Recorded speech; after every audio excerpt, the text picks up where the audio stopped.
మన జీవితంలో ఒక టైం వస్తుంది. అప్పుడు మనకు తెలిసిపోతుంది. జీవితం అంటే కేవలం గోల్స్, సక్సెస్, ఫేమ్ కాదు. అది మనలోని మీనింగ్ కోసం చేసే అన్వేషణ. ఆ అన్వేషణలో మనం ఎదుర్కొనే మొదటి ప్రశ్న, నేను ఎవరు? ఇదే ప్రశ్నతో పరమహంస యోగానంద తన యాత్రను మొదలుపెట్టాడు.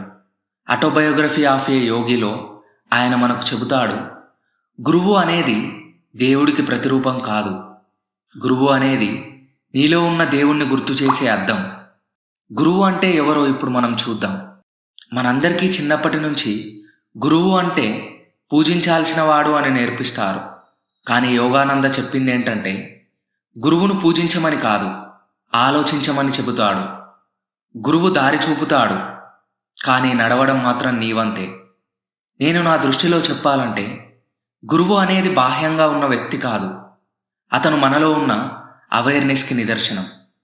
ఏదైనా పరిస్థితిలో నేను ఎవరు అని మనలో పుట్టే ఆ ప్రశ్నే మన నిజమైన గురువు.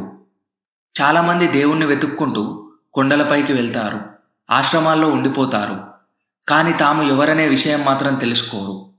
కానీ నిజమైన గురువు నిన్ను బయటకి పంపడు, నీ లోపలికి తీసుకెళ్తాడు. ఇప్పుడు మనం మనసు, శరీరం, చైతన్యాల మధ్య సంబంధం ఏంటో తెలుసుకుందాం.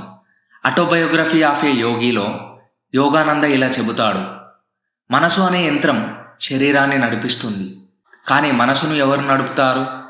మన ఆత్మ. సైన్స్ చెబుతుంది థాట్ ప్రొడ్యూసెస్ ఎనర్జీ. యోగా చెబుతుంది ఎనర్జీ ప్రొడ్యూసెస్ థాట్. ఇక్కడ నిజమేంటంటే రెండూ సత్యమే. ఎనర్జీ, థాట్, కాన్షియస్నెస్ ఇవన్నీ ఒకే ప్రవాహం యొక్క వేర్వేరు రూపాలు. నేను మార్గదర్శి దృష్టిలో చెప్పాలంటే, మనిషి ఒక వాకింగ్ టెంపుల్. ప్రతి శ్వాస ఒక ప్రార్థన, ప్రతి ఆలోచన ఒక ఆరాధన. మన చైతన్యం శరీరంతో కాదు, మన అవగాహనతో బంధించబడి ఉంది. దానిని అర్థం చేసుకున్నప్పుడు మాత్రమే మనకు బయట ఉన్న దేవుడు అన్నది మన లోపల ఉన్న సత్యం రూపంలో కనబడుతుంది. యోగానంద చెబుతాడు, మాయ అంటే బాహ్య ప్రపంచం కాదు, మన పర్స్పెక్షన్స్. అంటే మనం చూసేది వాస్తవం కాదు, మన ఇంటర్ప్రిటేషన్. నేను నా పర్స్పెక్టివ్లో చెప్పాలంటే, మనిషి మాయలో జీవించడం లేదు, మాయనే సృష్టిస్తున్నాడు. మన థాట్, డిజైర్, ఫియర్ ఇవే మన మాయలు. నీకు ఈగో ఎక్కువైతే నీ ప్రపంచం కూడా చిన్నదవుతుంది. నీలో అవేర్నెస్ పెరిగితే నీ ప్రపంచం అనంతమవుతుంది. మాయను తొలగించడం అంటే బ్లైండ్ ఫెయిత్ కాదు, క్లియర్ పర్సెప్షన్. అంటే విషయాలను వాటి అసలు రూపంలో చూడగలగడం. సత్యం అనేది బోధన కాదు, అనుభవం. యోగానంద చివరగా చెబుతాడు, సత్యం చదివి తెలుసుకోలేం, అనుభవించి మాత్రమే తెలుసుకోగలం. ఇదే నాకు ఈ పుస్తకం ఇచ్చిన గొప్ప బోధన. నేను కూడా రియలైజేషన్ చేసుకున్నది ఇదే. సత్యం ఎక్కడో హిమాలయాల్లో లేదు, అది మన ప్రతి థాట్లో ఉంది. నువ్వు నిజాయితీగా నీ మనసును అబ్జర్వ్ చేస్తే అది నీకు గురువులా మారుతుంది.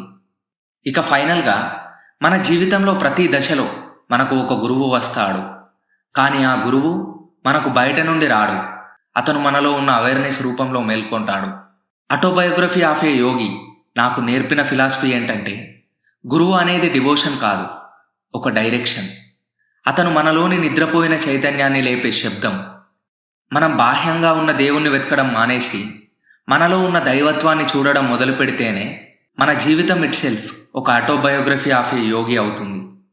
ఇక ఫైనల్గా నేను మీకు చెప్పదలుచుకున్నది ఒక్కటే, గురువు అంటే నిన్ను మార్చేవాడు కాదు, నిన్ను నీకు పరిచయం చేసేవాడు. ఈ వీడియో ఇంతే ఫ్రెండ్స్. ఈ వీడియో మీకు ఎలా అనిపించిందో మీ అభిప్రాయాన్ని మాతో కామెంట్ బాక్స్లో పంచుకోండి. This is Nikhil signing off. జై హింద్.